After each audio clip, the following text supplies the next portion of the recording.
mungkin langsung aja Pak ya, kita dari Majalah Gatra. Di bulan ini kita ingin mengeluarkan edisi khusus terkait dengan Satu Data Indonesia. Itu ada beberapa pertanyaan untuk Pak Menteri sebagai Ketua Dewan Pengarah ya, Dewan Pengarah Satu Data Indonesia. Ini kita dari sini ada Mas Guru, Mas Andika, Mas Muklison, Mas Sulito juga mungkin akan bertanya-tanya. Mungkin langsung aja Pak. Untuk pertanyaan yang pertama Pak, ini terkait dengan Satu Data Indonesia. Apakah bisa diceritakan apa latar belakang dari pemerintah mengeluarkan kebijakan atau program Satu Data Indonesia? Silakan. Baik, terima kasih ya. Pertama saya terima kasih kepada Majalah Gatra yang mengangkat mengenai Satu Data ini. Ya. Satu Data, ya, ada bukletnya sebenarnya, Satu Data Indonesia. Kalau saya lihat nanti, nanti bisa saya berikan soft copy-nya kali ya kepada teman-teman ini. Oh iya Pak, kalau bisa soft copy-nya. Kopinya ini ya. Soft copy atau hard copy, saya coba kirim ke sana. Soft copy-nya aja Pak. Ya. Jadi pertama kita tahu persis sekarang latar belakang kan ini tanyanya bagaimana data di Indonesia itu kan sesuatu yang mewah. Ya. Data di Indonesia itu mewah menurut saya. Dan kita memerlukan data yang qualified. Mengapa kita memerlukan data yang qualified? Dan apa data yang qualified itu? Tentu pertama data itu kredibel, punya integritas, datanya itu ada integritas, jadi kredibel, dan dia juga relevan, kemudian diperoleh dengan cara yang benar, metodologinya, ya kan? Jadi bisa dipertanggungjawabkan secara saintifik. Gitu. Jadi misalnya, ada pertumbuhan ekonomi 5%, apa dasarnya? Apa base-nya? Gimana ngitungnya? Gitu. Ada kontribusi dari industri manufaktur itu di bawah 20%. Gimana ngitungnya? Bagaimana kok bisa dikatakan gini? Laju pertambahan penduduk miskin seperti ini gitu, extreme poverty begini, kan itu informasi yang suka diatribusikan dengan angkanya sekian, kemudian disebut pertumbuhan ekonomi 5% dengan pertumbuhan ekonomi, kemiskinan 7% kemiskinan, kan gitu. Nah, tapi kan angka-angka data di dalam itu dengan teksnya masing-masing itu kan mengandung informasi. Dan informasi yang kita perlukan dalam rangka menyusun sebuah kebijakan. Jadi kebijakan itu harus memang disusun berdasarkan evidence based policy. Jadi evidence based. Jadi evidence based itu perlu sekali supaya pertama efektif di lapangan. Jadi informasi itu efektif di lapangan dan informasi policy itu efektif di lapangan diperoleh dari data dan fakta yang benar sehingga analisanya benar, diagnosenya benar, opsi policy yang ditawarkan, yang diterbitkan, dilahirkan, opsi-opsinya itu menjadi pas. Kalau ambil opsi A, ya kan, akibatnya ini, keuntungannya ini, kerugiannya ini, mitigasinya seperti apa. Kalau kita ambil opsi B, untungnya di mana, advantages-nya di mana, disadvantages-nya di mana, kemudian bagaimana memitigasi disadvantages-nya, begitu.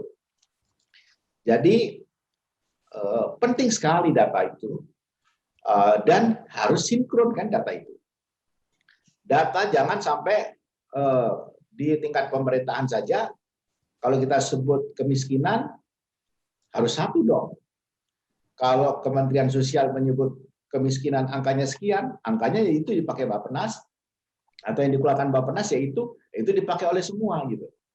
Begitu juga dengan misalnya produksi padi, ya kan, jumlah beras gitu. Beras itu ada sekian, jangan Kementerian Perdagangan punya jumlah supply beras seperti ini gitu, sehingga harus diperlukan impor untuk ngisi ini. Sementara Bulog mengatakan jumlah beras yang tersedia sekian, kita tidak bisa membeli dari petani karena kelebihan cadangan besinya gitu. Cadangan besinya terlalu banyak gitu, nanti berasnya menjadi tidak berkualitas dan seterusnya. Tapi begitu datanya satu, baik Kementerian Perdagangan, baik Bulog, baik Kementerian Pertanian memegang angka itu. Itu pentingnya satu data. Itu yang saya sebut data yang berintegritas. Sehingga tidak pating seliwer gitu datanya itu. Dan bukan hanya di tingkat pusat, tetapi di daerah.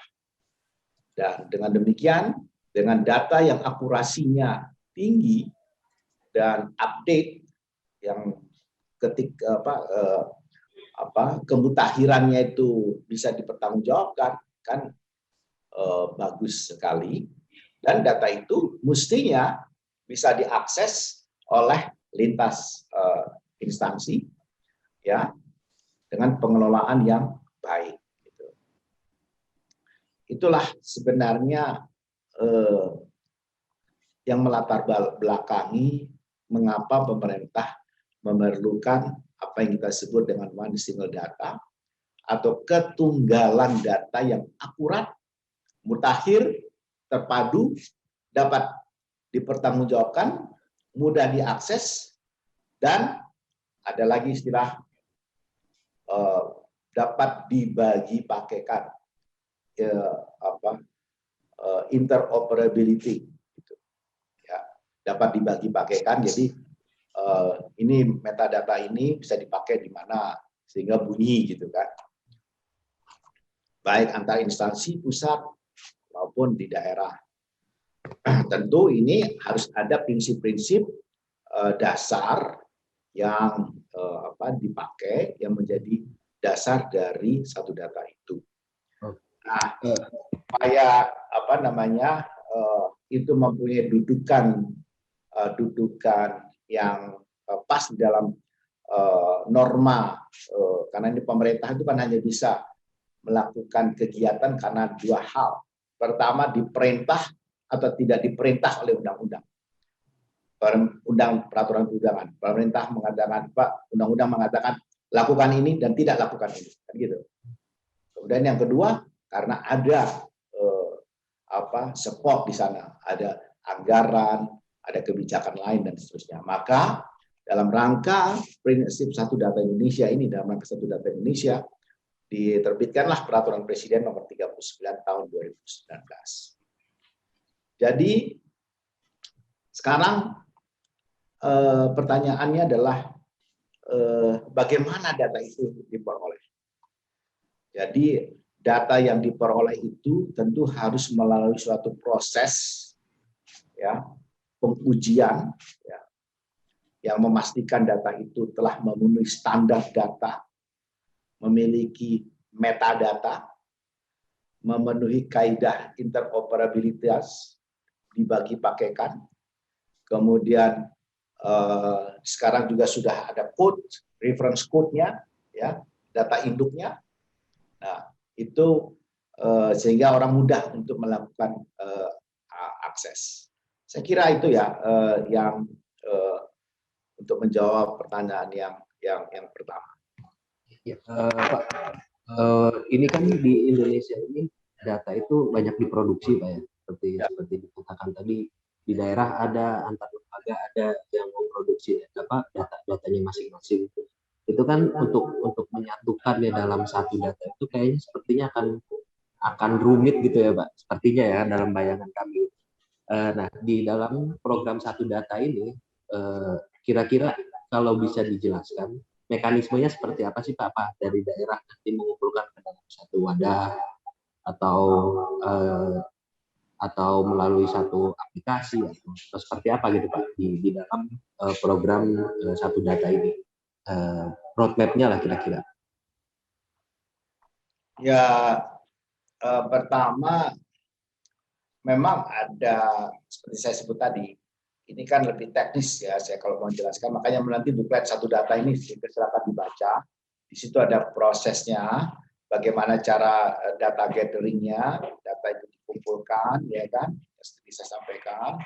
Kemudian mulai dari apa yang diperlukan, ya kan, perencanaannya seperti apa, kemudian di apa data yang kita perlukan? Oh, data tentang jumlah orang yang sakit malaria di daerah yang sudah tereliminasi malaria dalam 3 tahun terakhir. Tapi ternyata didapatkan orang yang sakit malaria. Jadi datanya apa? Oh, data yang mau dicari adalah jumlah orangnya. Kemudian bagaimana caranya dia terjangkit. Kemudian bagaimana proses preventif promotifnya tidak jalan. Itu kan, itu perencanaan datanya. Contoh. Kemudian data dikumpulkan, jumlah orang itu sekian, di daerah ini, provinsi ini, di kabupaten ini sekian, kemudian diuji coba, diperiksa. Ya kan? Memang beragam. Ada pihak yang bisa menjadi produsen data, punya otoritas untuk memproduksi data.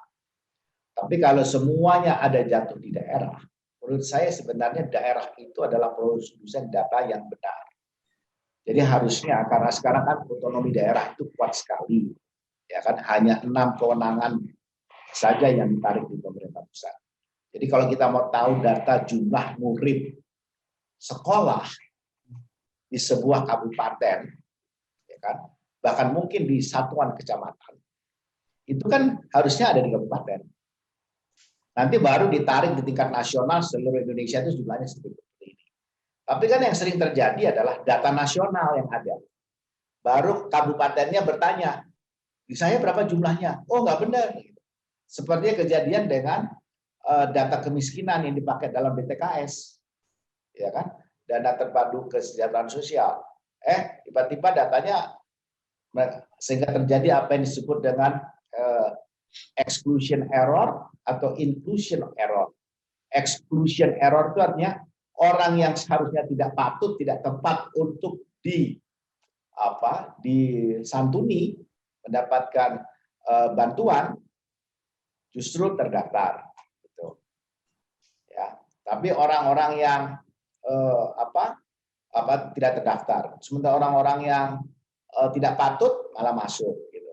Nah itulah caranya. Jadi memang ada produsen data yang punya otoritas produsen data, tetapi memang standarnya di metadata. Maksudnya metadata itu begini, Mas. Jadi metadata itu saya bisa mengatakan, contohnya jumlah orang di sebuah kecamatan. Ada 20.000, 30.000 orang. 8.000 miskin. Itu metadata. Tapi siapa orangnya, by name, by address, itu sudah data spesifik. Nah, itu nggak bisa dibagi-pakaikan. Tidak semua orang bisa boleh menggunakan itu. Kalau itu semua dipakai orang, kan nggak baik juga. Oh, si Anu ini miskin, si ini, kan nggak bagus juga. Nanti ternyata, oh ini ternyata nggak miskin loh, ini nggak gitu. Tapi sebenarnya, hanya sampai pada tingkat metadata, itu sudah interoperability-nya diperlukan.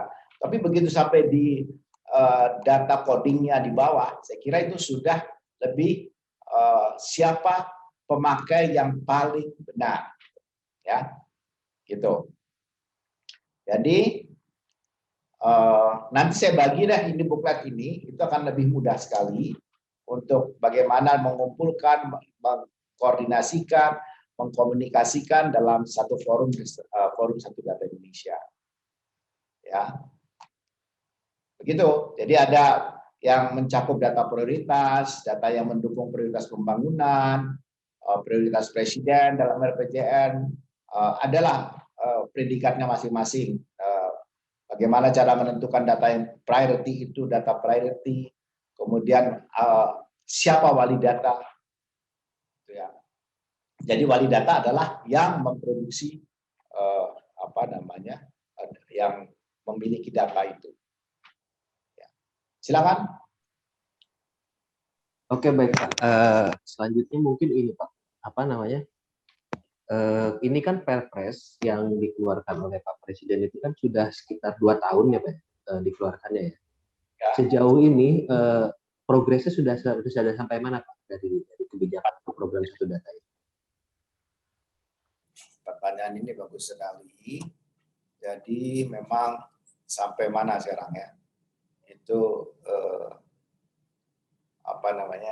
pertanyaan yang susah-susah gampang. Jadi sekarang kita sudah menyiapkan tentu rencana aksinya, kita sudah buat rencana kerja Satu Data Indonesia untuk periode 2020-2022, sekaligus menetapkan strategi-strategi percepatan penyelenggaraan Satu Data Indonesia baik di tingkat pusat dan daerah setiap tahunnya. Kemudian kita tahun 2020 kemarin itu berfokus pada penyediaan fondasi dan aktivasi penyelenggaraan Satu Data Indonesia. Sehingga kemudian diturunkanlah regulasi dari Peraturan Presiden Nomor 39 Tahun 2019 itu ya ke dalam petunjuk teknis penyelenggara dan penyelenggaraan Satu Data Indonesia ya sebagai petunjuk teknis standar data dan metadata ya dalam rangka memperbaiki kualitas data yang dikumpulkan baik di tingkat pusat atau daerah dan petunjuk teknis lainnya. Jadi kita sudah susunkan pedoman bagaimana si penyelenggara dan menyelenggarakan, jadi termasuk pedoman penyelenggaraan Satu Data Indonesia. Nah itu dalam rangka untuk menjadi acuan bagi stakeholders dalam mengimplementasikan Satu Data Indonesia di instansinya masing-masing. Nah, memang kita harapkan masing-masing dari instansi-instansi itu sudah mulai mempersiapkan sesuai dengan pedoman yang kita sudah bagikan kepada mereka. Ada yang cepat, ada yang lambat, ada yang lebih maju dan seterusnya. Nah, ini yang sedang kita dorong supaya implementasi Satu Data Indonesia ya itu bisa benar-benar terbentuk karena dia mensyaratkan diperlukannya sinergitas dan kolaborasi yang harmonis dari seluruh instansi. Bayangkan sekarang itu akan ada 514 wali data di kota dan kabupaten. Ada 34 wali data di provinsi. Ada wali data di 85 instansi pusat. Belum lagi ribuan wali data pendukung di masing-masing daerah yang saling bersinergi dalam menyelenggarakan Satu Data Indonesia. Itu. Pak, ada kendala terkait dengan ini nggak sih Pak, dengan ego sektoral gitu, misalkan pusat dengan daerah atau antar lembaga sehingga untuk menyatukan data ini sulit gitu misalkan? Ya, sebenarnya saya tidak mau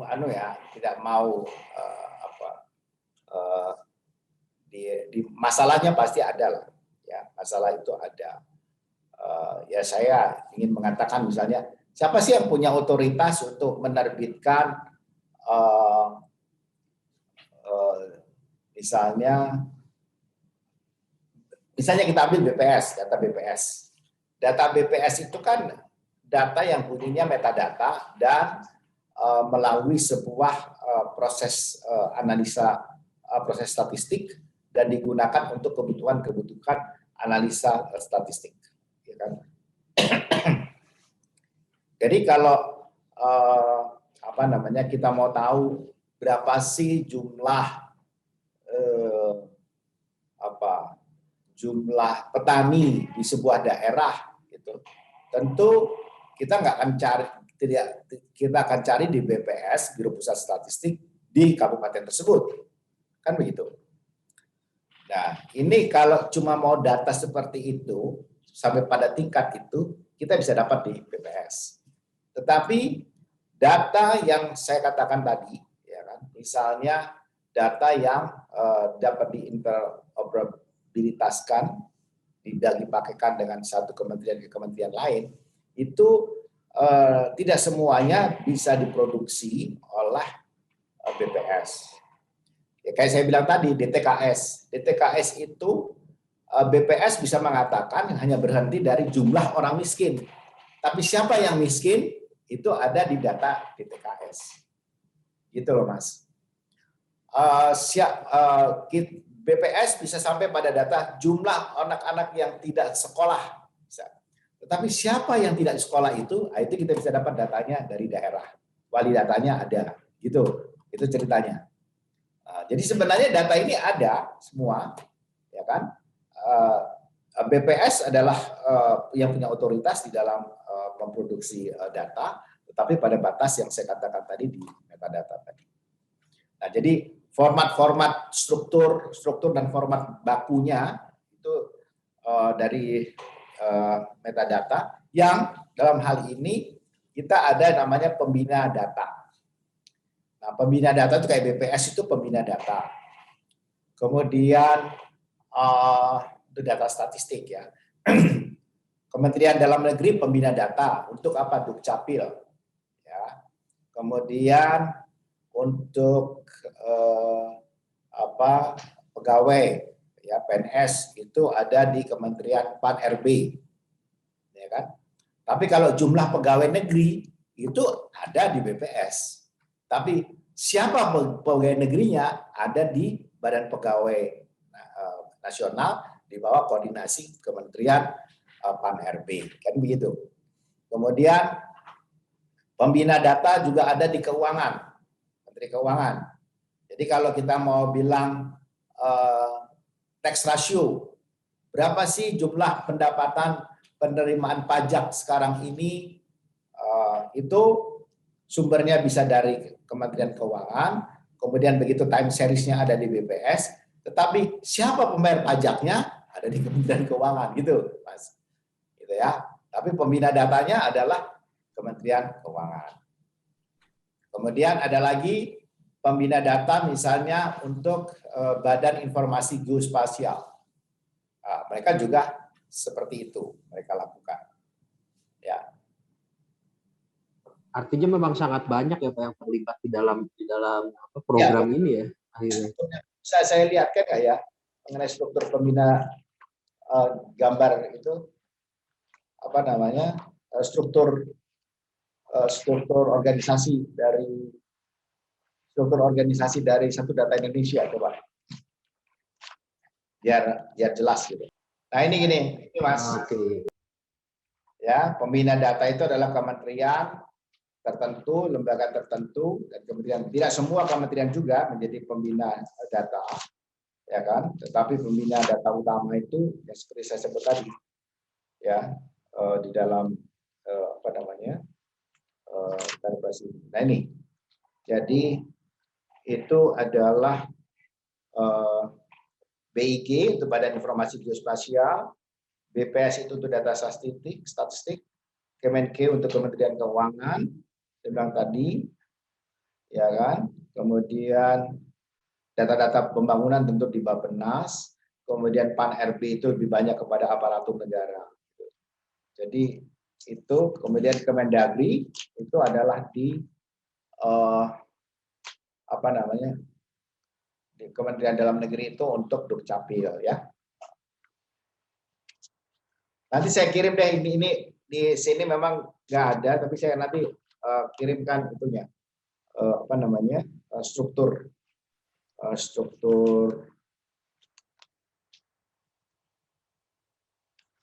ya gitu kan. Jadi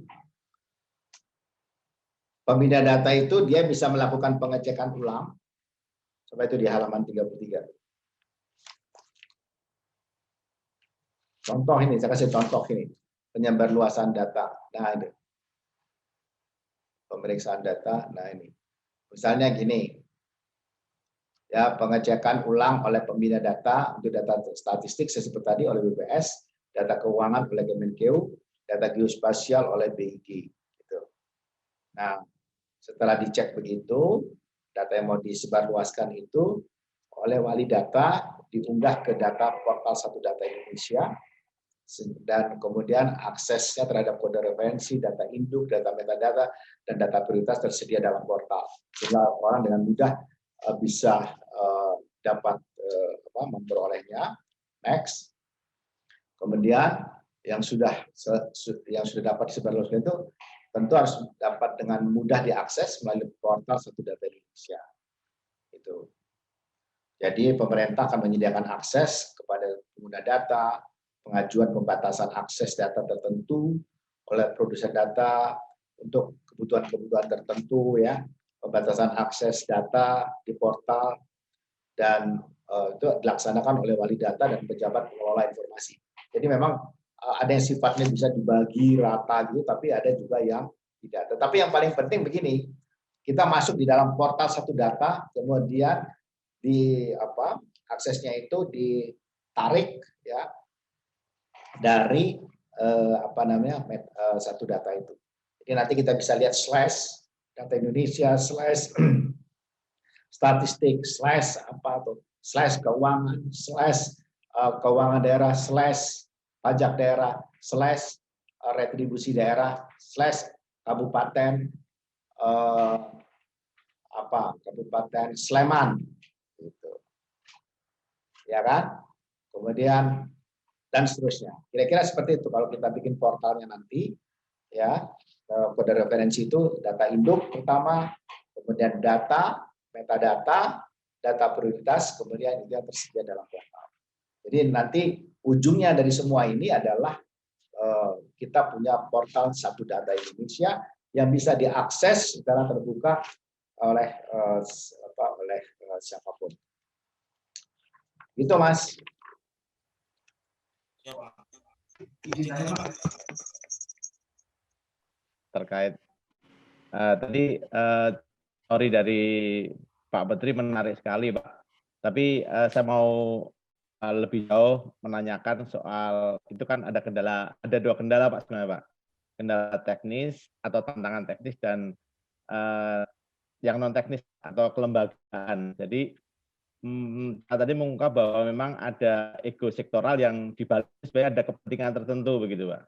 Nah, kepentingannya itu yang menarik. Nah, sejauh ini, Pak, mau ada dua pertanyaan. Ini apa yang dilakukan oleh Bappenas untuk mengatasi tantangan itu, dua tantangan itu terkait akurasi dan update data. Kemudian gimana menghadapi ego sektoral, kan ini tadi menghimpun kelembagaan, kementerian dan pemerintahan daerah juga. Kemudian yang terakhir, Pak, targetnya kapan selesai, Pak? Satu datanya, Pak. Udah itu aja, Pak. Targetnya kapan selesai? Makasih, Pak. Baik, itu bagus sekali pertanyaannya. Jadi begini loh, di bawah koordinasi Bappenas itu antara lain BPS. BPS ini sekarang di tempat kami, ya kan, Biro Pusat Statistik. Dan kami yang berdasarkan undang-undang diminta untuk membentuk yang namanya Forum Masyarakat Statistik. Ya, Forum Masyarakat Statistik. Kemudian di bawah Bappenas juga, yang di bawah koordinasi Bappenas juga adalah Badan Informasi Geospasial. Jadi dengan dua lembaga yang menjadi pembina data untuk dua data ini, ya kan? Itu posisi Bappenas dalam rangka untuk compile data seluruh Indonesia, termasuk data-data di Bank Indonesia, dihasilkan data ini, data itu, semua kita punya, Pak. Jadi kalau ceritanya datanya hanya sampai di situ, satu data itu sudah mudah kita lakukan. Ya kan? BPS punya aparat sampai di tingkat kabupaten kota. Ada BPS daerah, BPS provinsi, sehingga datanya itu bisa terus ke sana. Bappenas meskipun tidak langsung, tetapi juga punya mitra Bapeda di provinsi, Bapeda di kabupaten kota. Sehingga kita juga dalam rangka penyusunan perencanaan pembangunan itu dengan Bapeda-Bapeda itu bisa mengadakan pertemuan dan saling cross mengenai data. Jadi dari sisi itu, ya kan, sebenarnya Bappenas sudah mengcompile data itu semua, bisa melakukan compile data dari daerah dan itu kan. Nah, ego sektoralnya ya seperti saya cerita tadi, ya kan, datanya si Kementerian Perdagangan, datanya ini, datanya itu gitu loh. Sama saya nggak mau maju dengan pertanyaan yang berbahaya dari Arijo Guritno ini. Ini tenang aja. Ya kan? Tapi kita siap kok, kita sudah siapkan dan kita sudah bicarakan dengan mereka. Dan yang paling penting sekarang hardware-nya. Hardware-nya sudah kita usahakan untuk bisa kita selesaikan. Karena hardware-nya itu adalah last mile akses ke sampai kabupaten kota, sampai di desa, Mas. Jadi hari ini mungkin saya dapat bansos, besok karena dapat warisan seharusnya saya nggak dapat bansos karena sudah kaya gitu Pak. Ya. Nah, bagaimana mengantisipasi karena tidak sesuai data, karena setiap hari mungkin data berubah. Seperti sekarang mungkin data orang kena COVID aja, pemerintah pusat dengan daerah datanya aja beda. Nah ini sistem ini apakah nanti akan bisa mengantisipasi itu Pak? Karena orang miskin mungkin, nah ini kriterianya aja mungkin beda. Dari sisi orang miskin itu dia nggak punya rumah, tapi mungkin rumahnya seperti apa kriterianya kalau misalnya dia punya rumah. Nah ini apakah standar-standar itu juga sudah diaplikasikan ya, patokan? Tapi begini, ini kan pertama yang kita minta pada para wali data itu adalah mereka jujur. Jujur dong. Ya kan? Mereka memasukkan atau mengeluarkan, ya kan? Nah, nanti ke depan nanti berdasarkan peringkat otoritasnya baru kita bisa tahu siapa. Sekarang kita cari sumber. Oh, COVID di Kabupaten Sleman atau COVID di Kabupaten Probolinggo. Ya udah, siapa yang punya data ini? Di tingkat nasional katanya sudah tinggal 36 yang terpapar. Di sana ada 171. Oh, datanya kok begini. Dari mana 36? Dari mana 171? Kita bisa trace. Kita ada cara untuk memeriksa itu, menguji. Itu ada semua. Sampai nanti kemudian siapa merujuk kemana. Baik, terima kasih Pak Menteri. Terima kasih Pak Suharso Sehat selalu Pak. atas waktunya. Sehat selalu Pak Suharso. Jaga kesehatan Pak. Sukses Pak. Assalamualaikum.